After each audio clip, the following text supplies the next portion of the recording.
السلام عليكم ورحمة الله وبركاته. النهاردة هنعمل مع بعض معشوق الشباب والأطفال وكمان الكبار. هنعمل مع بعض الكريب من حبة مية ودقيق، هنطلع الجمال ده كله.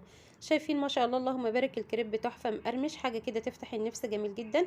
هنعمله النهاردة بدون بيض أو حليب أو خلاط، بطريقة سهلة اقتصادية جدا، مكونات موجودة في كل بيت. إن شاء الله الفيديو ينال إعجابكم وتدعموني باللايك، ويلا بينا على الفيديو نشوف المقادير وطريقة التحضير. عندي 3 كوبايات من الدقيق، ال3 كوبايات من الدقيق هيعملوا لي حوالي كده 7 وحدات من الكريب. لو انت حابه تزودي براحتك مفيش مشكله. كمان هنضيف نص معلقه من الملح، وهضيف معلقه صغيره من السكر، وكمان هنضيف ربع معلقه من الفلفل الاسود. ما تكتريش عشان العجينه ما تغمقش معاكي. ولو انت هتعملي الكريب ده حلو، استبدلي الفلفل الاسود بالفانيليا. ودلوقتي عندي 3 كوبايات وربع من الميه. هننزل المية دي عادية جدا من الحنفية. هنبدأ نقلب بالطريقة دي.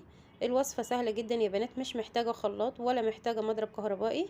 عايزة اقولك لو بمعلقة خشب هتقلبي الدقيق كده مع المية هيتكون معاكي الكريب بطريقة سهلة وبسيطة جدا.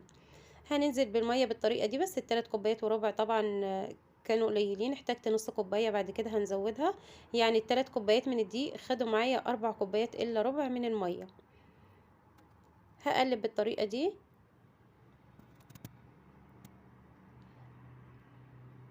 وكمان هنحتاج لمعلقة صغيرة من الخل، وهنضيف 4 معالق من الزيت، وتقدري تستبدلي الزيت بزبدة براحتك مفيش مشكلة. وبكده يبقى الكريب بتاعنا جاهز. هنبدأ نقلب بالطريقة دي.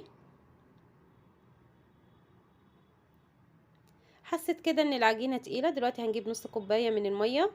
وبكده يبقى زي ما قلتلك هناخد 4 كوبايات الا ربع من المية، وكل دقيق على حسب نوعه طبعا. ممكن تاخدي 3 كوبايات وربع، بس ممكن تحتاجي 4 الا ربع زي الدقيق اللي معايا محتاج كده. فانت هتنزلي بالميه النص كوبايه الاخيره دي، هتنزلي بيها بالتدريج.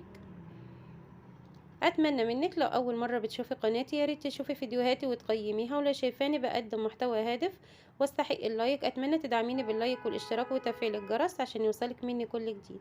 دلوقتي هحط العجينه في الشفشق بالطريقه دي، وهغسل الطبق او البوله. وهنبدا نصفي العجينه من اي تكتلات بمصفى سلك كده تكون ضيقة. شايفين قوام العجينة بينزل بكل سهولة من المصفى، وده القوام المطلوب. شايفين التكتلات اللي خرجت في المصفى؟ لازم تصفي الكريب عشان يطلع معاكي كده شكله جميل جدا، والتكتلات دي ما تبوظش شكل الرغيف معاكي. سبت العجينة بعد كده ارتاحت حوالي كده 10 دقايق. ودلوقتي عندي طاسة الكريب على البوتاجاز، لو ما عندكيش تقدري تستخدمي طاسة ألمونيوم أو طاسة تيفال. جرانيت اللي موجود عندك، أهم حاجة تكون ما بتلزقش. سبتها سخنت الأول، بعد كده هننزل بالكريب. الطاسة اللي عندي أو الصينية اللي عندي دي كانت كبيرة مقاس 32، فبتاخد كبشتين أو معلقتين كبار من العجينة. هنسيبها لحد ما تشف تماما والعجين يختفي والأطراف كده تبدأ تفصل من الصينية بتاعة الكريب. وهنبدأ نقلبها بالطريقة دي. شايفين بتتقلب معاكي بكل سهولة، اللهم بارك، حاجة كده جميلة جدا. الكريب رقيق، حاولي كده على قد ما تقدري ترققي العجينة عشان يبقى الكريب معاكي رقيق وما يبقاش سميك. وخلاص كده الكريب بقى جاهز عندي. هطلعها على فوطة وهغطيها عشان ما تنشفش. وهنعمل كمان واحدة مع بعض. لو انت الطاسه بتاعتك او الصينيه بتاعتك اصغر من دي، اللي انا عندي قلت لك مقاس 32، لو الطاسه اللي عندك اصغر من دي ممكن تاخد كبشه واحده بس او معلقه واحده. شايفين بدأت تفصل كده لوحدها، تقلبيها لو بايدك هتقلبيها. شايفين من تحت التسوية جميلة جدا. ما تغمقيش اكتر من كده لان لسه هنديه تحميصة. اتمنى منك لو مكملة الفيديو معايا لحد دلوقتي يا ريت تدعميني باللايك والاشتراك وتفعيل الجرس عشان يوصلك مني كل جديد. وخلاص كده هخلص الكمية كلها بالطريقة دي وهنرجع نشوفها. شايفين ما شاء الله اللهم بارك، عايزة اقولك تحفة. جميل جدا. شايفين شفاف طري جدا، مهما تعملي فيه عايزه اقولك مش هيتكسر ولا هتجرى له اي حاجه، جميل جدا. ان شاء الله تجربي طريقتي في عمل الكريب. اي محلات بتعمل طبعا الكريب بالميه والدقيق بس، ما فيش محل هيضيف لك حليب ولا بيض في الغلا اللي احنا فيه ده. هي دي طريقه المحلات وبتطلع جميله جدا وطعمها تحفه. هنحشيه. عندي كان عندي بانيه، هنبدا نحشيه بالبانيه. طبعا هتحشيه شاورما، اللي انت عايزه الحشو اللي انت بتفضليه احشيه. عندي كده البانيه، وكمان عندي جبنه موزاريلا، عندي فلفل اخضر، كمان عندي زيتون. لو حابه تحشي، لو حابه تضيفي فلفل الوان براحتك مفيش مشكله، بس ما كانش عندي في الوقت ده. اللي عندي كان في الفريزر، واللي في الفريزر طبعا مش هينفع احطه في الحشوه دي. هنبدا كده نحط كده جبنه موزاريلا. لو حابه تضيفي مايونيز، حابه تضيفي توميه، براحتك، اللي تفضليه في الحشو زي ما قلت لك اشتغلي بيه.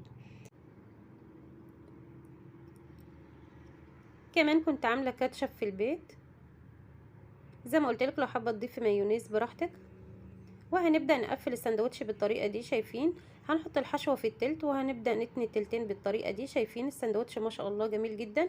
هنبدأ كمان نقفل واحد مع بعض. هتتنيها بالنص بالطريقة دي، وهنبدأ نحط كده طبقة من الجبنة الموزاريلا، وبعد كده هنحط البانيه، وكمان هنحط الفلفل والزيتون. شايفة ما شاء الله طريقة سهلة وبسيطة جدا. من 3 كوبايات دقيق هتعملي عظمة حاجة كده، اللهم بارك. عايزة اقول لك طعمه كان رهيب. ان شاء الله هتجربيه بالطريقة دي وهيعجبك جدا. كمان عاملة كاتشب في البيت بطريقة سهلة، ان شاء الله هنزل لكم الفيديو. طعمه رهيب وجميل جدا.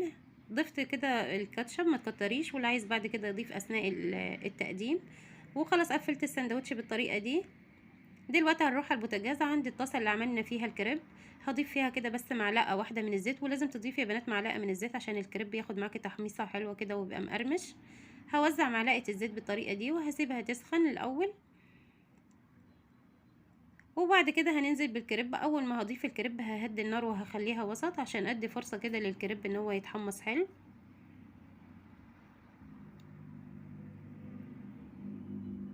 الطاسه اللي عندي كان المفروض تشيل 6 وحدات من الكريب، بس انا حطيت 4 بس، لان الكميه اللي عندي كانت 7، فانا قسمتها على مرتين. خلاص كده هسيبه لحد ما ياخد يتحمص من ناحية. هنبدأ نقلبه على الناحية التانية. شايفين؟ خد تحميصة جميلة جدا ما شاء الله، اللهم بارك.